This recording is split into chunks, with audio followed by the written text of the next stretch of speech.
ഈ ചേച്ചി ശരിക്കും ആദ്യം പറയാൻ തോന്നുന്നത് കിളി വന്നു കൊഞ്ചിയ ജാലകവാതിൽ കളിയായി ചാരിയതാരെ എന്ന് സച്ചിദാനന്ദൻ പുഴങ്ങരയുടെ വരികളാണ് വിദ്യാസാഗറിന്റെ എവർഗ്രീൻ സോങ്സിൽ ഒന്നാണ്. ഞാൻ സാറിനോട് ചോദിച്ചിട്ടുണ്ടായിരുന്നു, സത്യത്തിൽ ഈ പാട്ട് സാധാരണഗതിയിൽ ഇപ്പോൾ ചൂളമടിച്ച് കറങ്ങി നടക്കും ചിത്ര ചേച്ചി കൊടുത്തു. അപ്പോൾ അത് ശരിക്കും സുജാത ചേച്ചിക്ക് ഉള്ളതായിരുന്നു.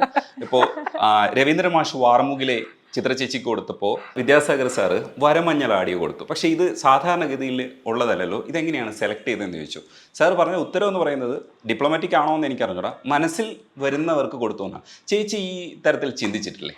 ഇത് ഞാൻ എപ്പോഴും ഇത് ഞാൻ ചിന്തിച്ചിട്ടുണ്ട്. കാരണം ചൂളം പഠിച്ചാണ് യൂഷ്വലി എനിക്ക് മ്യൂസിക് ഡയറക്ടേഴ്സ് ചൂസ് ചെയ്ത് തരുന്ന പാട്ട്. കാരണം എനിക്ക് എപ്പോഴും ഒരു ഹാപ്പി ബബ്ലി സോങ്സ് ആണ് കൂടുതലും തന്നിട്ടുണ്ട് എല്ലാവരും. എന്തുകൊണ്ടാണെന്ന് എനിക്ക് അറിയില്ല, എൻ്റെ സ്വഭാവം കൊണ്ടായിരിക്കും. പക്ഷേ ഇതൊരു കുറച്ച് സീരിയസ് ഒരു കവിത എന്ന് പറഞ്ഞാണ് വിളിച്ചത്. പക്ഷെ കുറച്ചും കൂടെ ഒരു ചിത്രയ്ക്ക് കൊടുക്കേണ്ടിയിരുന്ന പാട്ടാണത്. പക്ഷെ എനിക്ക് തന്നു, എൻ്റെ ഭാഗ്യം എന്ന് പറയാം. അപ്പോൾ അതുകൊണ്ട് അങ്ങനത്തെ പാട്ടുകൾ കുറച്ച് പാടാൻ പറ്റി. അതിനുശേഷം എപ്പോഴും ഞാൻ മനസ്സിൽ വിചാരിക്കണം, ഇനി ഞാൻ ഒരു പ്രാവശ്യം ഞാൻ ചോദിക്കാം വിദ്യാസാഗർ സാറിനോട് ചോദിക്കണം, ഇനി കാണുമ്പോൾ ചോദിക്കണം ഇത് എന്തുകൊണ്ടാണ് സംഭവിച്ചത്, കൃത്യമായിട്ട് ആൻസർ പറയൂ സാറേ.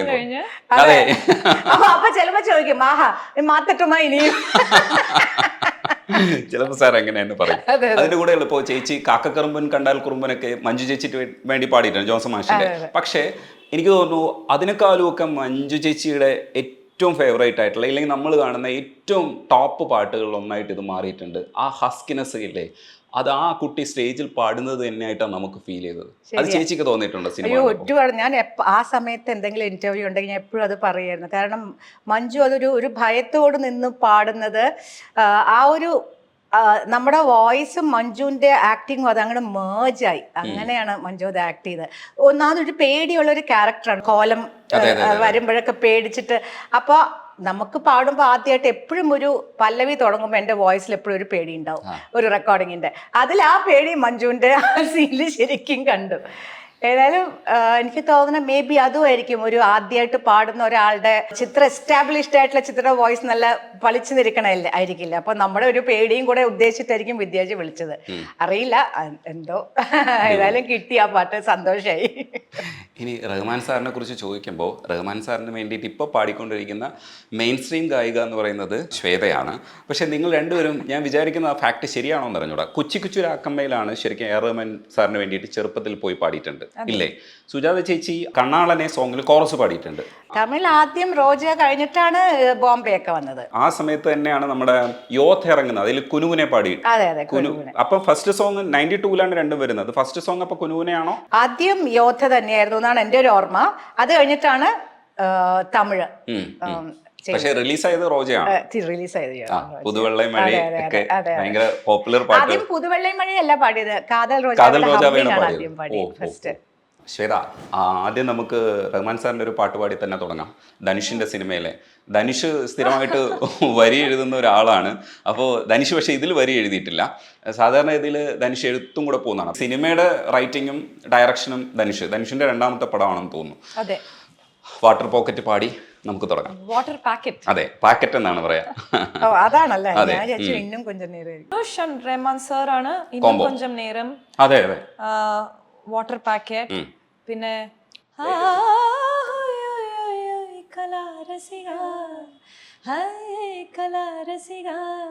ആ പാട്ട്. അങ്ങനെ ധനുഷിന്റെ കൂടെ ഉള്ള ഒരു കോമ്പിനേഷൻ സൂപ്പർ ഹിറ്റ് ആണ്. ഒരു 10-11 സോങ്സ് ഉണ്ട്, എല്ലാ ഹിറ്റ്സ് ആണ്. ധനുഷിന്റെ ഫസ്റ്റ് മൂവി പവർ പാണ്ടി, അതിനകത്തും 2 സോങ്സ് പാടിയിട്ടുണ്ട്, അതും നല്ല സോങ്സ്. അത് ധനുഷ് ഡയറക്ട് ചെയ്ത പവർ പാണ്ടി, ധനുഷ് ഡയറക്ട് ചെയ്ത ഫസ്റ്റ് പടം. ഡയറക്ട് ചെയ്ത ഫസ്റ്റ് സോങ്. ഇത് വാട്ടർ പാക്കറ്റ് പാടി. ഇത് റായൻ. ഓണമായിട്ട് water packet. അതെ അതെ അതെ, കേരളയിലെ. നീ இருக்கிறியே ஓல கொட்டாயா, சும்மா நடக்கிறியே தவள கொட்டாயா. நீ இருக்கிறியே ஓல கொட்டாயா, சும்மா நடக்கிறியே தவள கொட்டாயா. மஜவா இருக்கிறியே பஞ்சம் மிட்டாயா, அம்மா பஞ்சம் மிட்டாயா, ஐயோ பஞ்சம் மிட்டாயா. சோஜாவா நடக்கிறியே ஓ மடியில சாஞ்சு, வாட்டமா இருக்கிறியே வாட்டர் பாக்கெட் மூஞ்சு.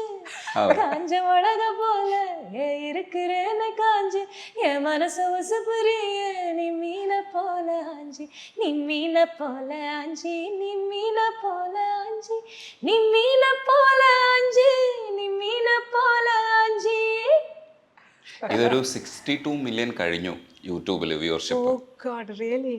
വേറെ ലെവൽ, അത്രയും ഹിറ്റ് ആയിക്കൊണ്ടിരിക്കുകയാണ്. ഇതിന്റെ രസം എന്താണെന്ന് വെച്ചാൽ ഇതിന്റെ മലയാളം ബിന്നി മാഡത്തിന്റെ മകള് ശിവാംഗിയാണ് പാടിയിരിക്കുന്നത്. അത് ഭയങ്കര ഒരു കണക്ഷനാണ്. ഞാൻ കേട്ടിട്ടില്ല, കേൾക്കണം എനിക്കത്. മലയാളം വേർഷൻ വന്നാ? ആ, മലയാള വേർഷൻ പാടിയിരിക്കുന്നത് ശിവാംഗിയാണ്. അത് ഭയങ്കര രസമുള്ള ഒരു പരിപാടിയല്ലേ, കാരണം ശ്വേത, ശിവാംഗി, ബിന്നി, കൃഷ്ണകുമാർ, ഒരു ഗുരുവിന്റെ ഒരു കണക്ഷൻ ഉണ്ടല്ലോ അതിനകത്ത്. തീർച്ചയായിട്ടും അത് ഭയങ്കര ഒരു സ്പെഷ്യൽ ഒരു കണക്ഷൻ ആണ്. കാരണം ബിന്നി ചേച്ചീൻ്റെ അവിടെ ഞാൻ ചേരുമ്പോൾ ശിവാംഗി എന്ന് പറയുന്നത് 1 വയസ്സേ ഉള്ളൂ അവൾക്ക്. അവള് പാട്ട് പാടണം എന്ന് പറയണതും, പിന്നെ ഞാൻ സൂപ്പർ സിംഗറിൽ ജഡ്ജായിരിക്കുമ്പോൾ അവള് കണ്ടസ്റ്റന്റ് ആയിട്ട് വരുന്നതും, അതിനു മുമ്പേ കണ്ടസ്റ്റന്റ് ആയിട്ട് വരൂ എന്ന് പറയുമ്പോൾ അയ്യോ ഞാനോ കണ്ടസ്റ്റന്റോ, ക്യാമറ ആക്ഷൻ എന്ന് പറഞ്ഞാൽ എനിക്ക് കാറ്റ് മാത്രമേ വരുള്ളൂ എന്നൊക്കെ പറഞ്ഞ കുട്ടിയാണ്. ഇപ്പൊ അത്രയും സ്മാർട്ടായിട്ട് ക്യാമറമാണ് അവളുടെ ജീവിതം. സോ കേൾക്കണോ, എനിക്ക് അവളുടെ വേർഷൻ കേൾക്കണം. ആ, അത് ഇന്ന് പാടിയിട്ടുണ്ടായിരുന്നു, ഞാൻ പാടിപ്പിച്ചിട്ടുണ്ടായിരുന്നു. അത് ഭയങ്കര സന്തോഷമുള്ള ഒരു കാര്യം. അതേ ദിവസം തന്നെ ശ്വേതയെ കാണാൻ പറ്റുന്നത്, കാരണം നിങ്ങൾ തമ്മിലുള്ള ഒരു കണക്ഷൻ. എന്നാൽ എ.ആർ. റഹ്മാൻ കണക്ഷൻ ഉണ്ട്. കാരണം എ.ആർ. റഹ്മാന് വേണ്ടി ആദ്യം പാടുന്നത് സുജാത ചേച്ചി, എന്നിട്ട് പിന്നെ പോയിട്ട് അതേ എ.ആർ. റഹ്മാന് വേണ്ടി പോപ്പുലർ ആയിട്ട് ഇപ്പൊ എ.ആർ. റഹ്മാൻ, ഇളയരാജയൊക്കെ പ്രധാനമായിട്ട്, വിദ്യാസാഗർ സാറും ഒക്കെ പ്രധാനമായിട്ട് ഉപയോഗിക്കുന്നത് ശ്വേത ആവുമ്പോഴത്തേക്ക് കിട്ടുന്ന ഒരു സന്തോഷമുണ്ടല്ലോ. ആ ഹൈപ്പ് ചേച്ചി എങ്ങനെയാ കാണുന്നത്? എൻ്റെ ഏറ്റവും വലിയ അനുഗ്രഹങ്ങളിൽ ഒന്നാണത്. ആദ്യം വിളിച്ചത് ആരാ? വിദ്യാജിയോ റഹ്മാനോ രാജാ സാറോ? ആരാണ്? റഹ്മാൻ സാറാണ് കുറേ വർഷമായിട്ട് പാടിക്കൊണ്ടിരിക്കും. 7-8 years ആയിട്ട് റഹ്മാൻ സാറിന്റെ ഷോസിന് പാടുന്നുണ്ട്. അത് കഴിഞ്ഞിട്ട് രാജാ സാറിനെ പിന്തുടർന്ന് രാജാ സാറിനെ കൊണ്ട് എന്നെ വിളിപ്പിച്ചതാണ്. ഞാൻ സാർ, എനിക്ക് സാറിന്റെ കോൺസേർട്ടിൽ പാടണം സാർ, പാടണം സാർ, പാടണം, ഒന്ന് വിളിക്കാമോ സാർ, വിളിക്കാമോ സാർ, വിളിക്കാമോ സാർ പറഞ്ഞു വിളിപ്പിച്ചു. അത് എനിക്കെന്താ വെച്ചാൽ ഞാൻ ഒരു 7-8 വർഷം അങ്ങനെ ആക്റ്റീവായിട്ട് ഞാൻ പാടുന്നില്ല. അപ്പോൾ ആ സമയത്ത് ഇവരൊക്കെ പാടാൻ വിളിക്കുമ്പോൾ എനിക്കെന്തൊരു, എൻ്റെ ഒരു ഭയങ്കര അനുഗ്രഹമല്ല. അതുകൊണ്ടായിരിക്കും ഞാൻ മേ ബി ഈ ഫീൽഡിൽ ഞാൻ പാടുന്നില്ല എന്നുള്ളത് ഞാൻ അറിയുന്നില്ല. പാടുന്നുണ്ട്, ഇപ്പൊ ഷോസിനൊക്കെ പാടുന്നുണ്ട്, പക്ഷെ സുജാത ചേച്ചി പാടുന്നില്ല എന്ന് പറയാൻ പാടില്ല. സുജാതയ്ക്ക് പാട്ട് നിർത്താൻ ഒരു അവകാശവും ഇല്ല, ഞങ്ങൾ സമ്മതിക്കില്ല. ഞാൻ പറഞ്ഞു, പണ്ടത്തെ നമ്മള് കാലത്ത് എണീറ്റ നമ്മുടെ ഒരു ഡേ സ്റ്റാർട്ട് ചെയ്യണതേ പാട്ടുണ്ടല്ലേ, പാട്ട്. അത് കഴിഞ്ഞ് വന്നിട്ട് ഉച്ചയ്ക്ക് ലഞ്ച് കഴിഞ്ഞ് കുറച്ച് കഴിഞ്ഞാൽ വീണ്ടും അടുത്ത റെക്കോർഡിങ്ങിന്. ആ ഒരു ഇത് ഇപ്പൊ ബ്രേക്ക് അല്ലേ, ഡെഫിനറ്റ്ലി ഡിഫറെന്റ് ആണ് ഇപ്പൊ ലൈഫ്. അപ്പോൾ ഇപ്പം നമ്മൾ ഷൂട്ടിന് പോകുമ്പോൾ അവിടെ പാട്ട് തന്നെയാണ്, റെക്കോർഡിങ്സ് പാടുന്നുണ്ട്. പക്ഷെ സ്റ്റേജ് ഷോസ് എന്ന് പറഞ്ഞാൽ അധികം പണ്ടത്തെ പോലെ ചറപറാന്ന് ഓടി നടന്ന് പാടുന്നില്ല.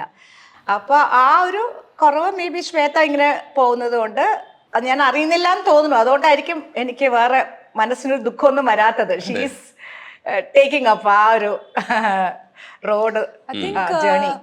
ദ മോസ്റ്റ് ലേണിംഗ് ഈ 3 കമ്പോസേഴ്സിൻ്റെ അടുത്ത് ഷോസിൽ പാടുമ്പോൾ ലേണിംഗ് ഇസ്, ആ എക്സ്പീരിയൻസ് എന്ന് പറയുന്നത് ഏറ്റവും ലേണിംഗ് ഉള്ള എക്സ്പീരിയൻസ് ഭയങ്കര തന്നെയാണ്. സ്റ്റേജ് എന്ന് പറയുമ്പോൾ പറയാ ശ്വേത പറയാം, ഓരോ ഈ 3 പേരും ഡിഫറെന്റ് ആണ് ഓൺ സ്റ്റേജ്.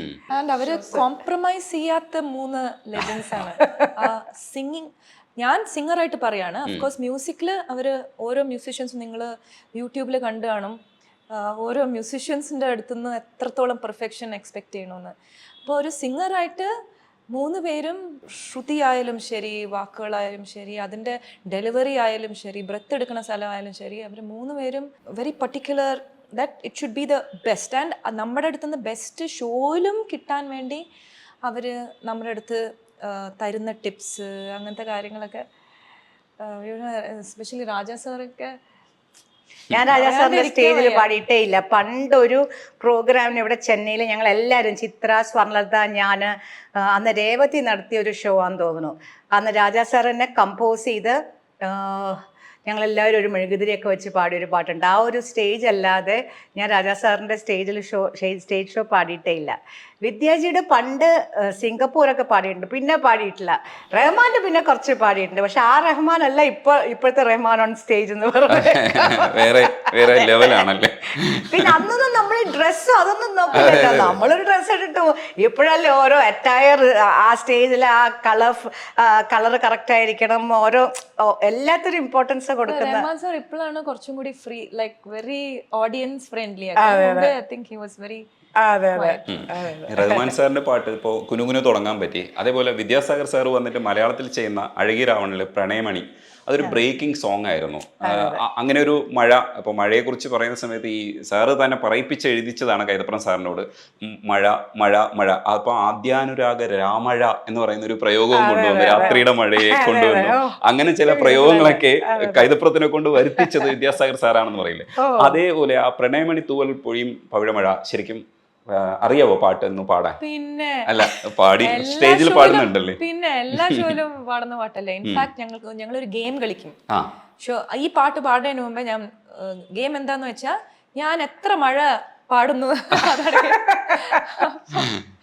അത് സ്റ്റൈല് നോക്കൂ. അതെ, എത്ര മഴകൾ വരുന്നു അത് പറഞ്ഞു കഴിഞ്ഞാൽ അടുത്ത ഷോയിൽ നോക്കി വെക്കും. അതെ, നമുക്കിപ്പോ നോക്കാം മഴ.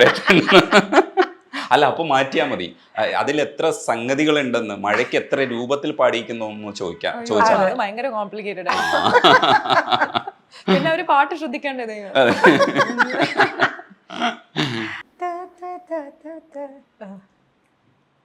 തന്നോയല്ലേ, പാടിക പാടിക. പ്രണയമണി തൂവൽ പൊഴിയും പവിഴമഴ, മഴവിൽ കുളിരഴകു വിരിഞ്ഞൊരു വർണ്ണമഴ, തോരാത്ത മോഹമീ മഴ, ഗന്ധർവഗാനമീ മഴ, തോരാത്ത മോഹമീ മഴ, ഗന്ധർവഗാനമീ മഴ, ആദ്യാനുരാഗരാമഴ.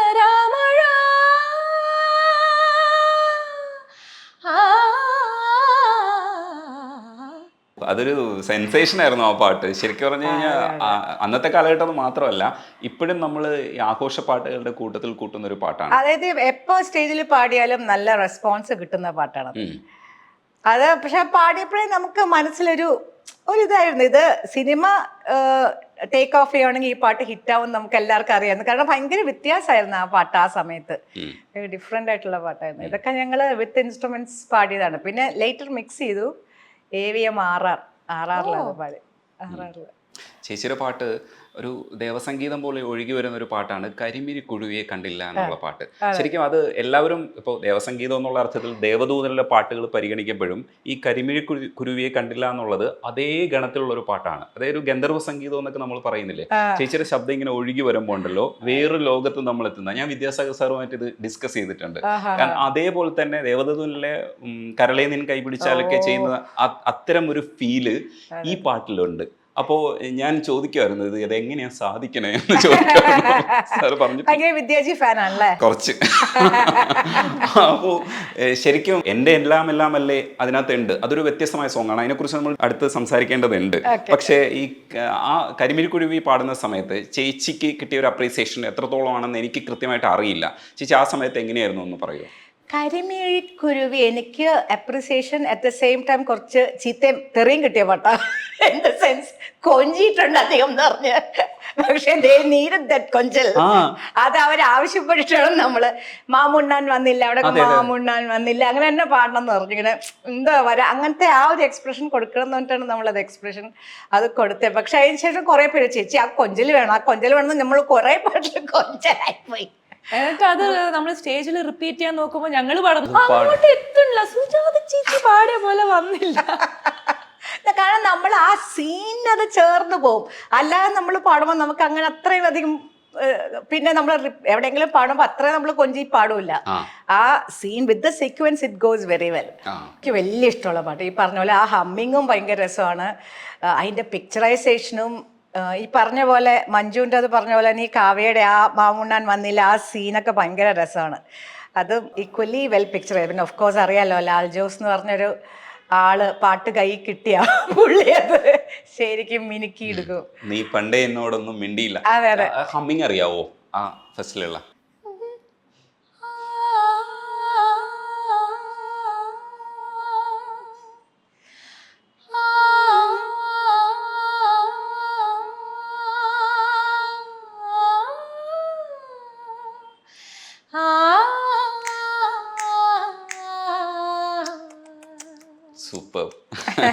അതേപോലെ നമുക്ക് കാതില് ആ ഇൻസ്ട്രുമെന്റ്സും ചേർത്ത് കേൾക്കുമല്ലേ?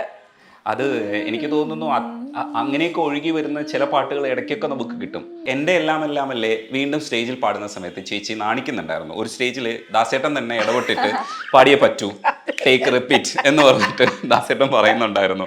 അത് ആദ്യം പാടിയപ്പോഴാണ് റെക്കോർഡിങ് കഴിഞ്ഞിട്ട് സിനിമ വന്നു കഴിഞ്ഞ് ഫസ്റ്റ് സ്റ്റേജ് ആണത്. അപ്പോൾ അത് ട്രിവാൻഡ്രത്തെ നിശാഗന്ധിയിലാണ് അത് എൻ്റെ ഓർമ്മ. മുഴുവൻ പരിചയക്കാരും നമുക്ക് ഭയങ്കര ചെമ്മല് പോടാന്ന് വിളിക്കാൻ. ദാസേട്ടൻ എങ്ങനെ വിളിക്കും? ദാസേട്ടൻ ഇപ്പുറത്ത് നിന്ന് പാടുക, വേറെ വല്ല കൊച്ചു പിള്ളേരാണെങ്കിൽ ശരി. അപ്പോ എന്ത് പറഞ്ഞാലും അത് വരണില്ല അങ്ങട്.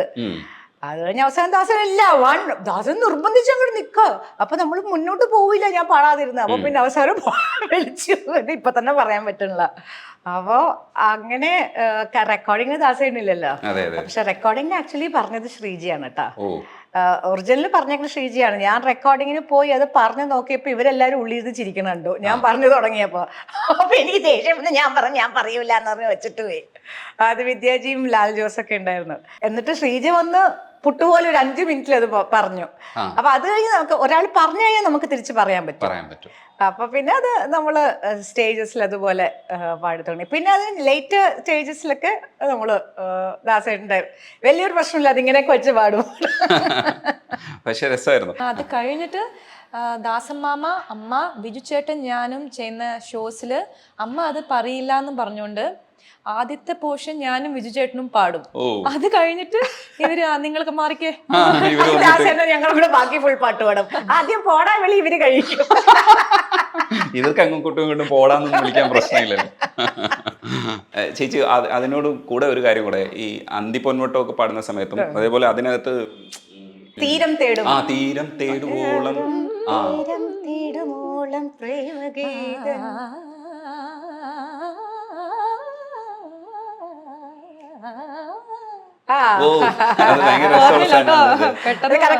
അത് ഓക്കെയാണ്. അത് ശിവചേട്ടന്റെ ഔസേപ്പച്ചൻ സാറിന്റെ നല്ല രസമുള്ള കുറെ സാധനം, അതേപോലത്തെ കുറെ സംഭവങ്ങൾ ചേച്ചി കിട്ടിയിട്ടുണ്ട്. ഔസേപ്പച്ചൻ സാറിന്റെ തന്നെ നല്ല മുത്തശ്ശിയം, അതിനകത്ത് വേറൊരു പാട്ടുണ്ട്, കണ്ട ചിരിക്കാത്ത കാക്കക്കറുമ്പിയെ കണ്ടാലറിയാമോ കാട്ടുപൂവേ കരൾ കണ്ടോ എന്നറിയാം. അതിനകത്ത് ഭയങ്കര രസമാണ്. അതൊക്കെ മറന്നിരിക്കുന്നു ആ പാട്ടൊക്കെ.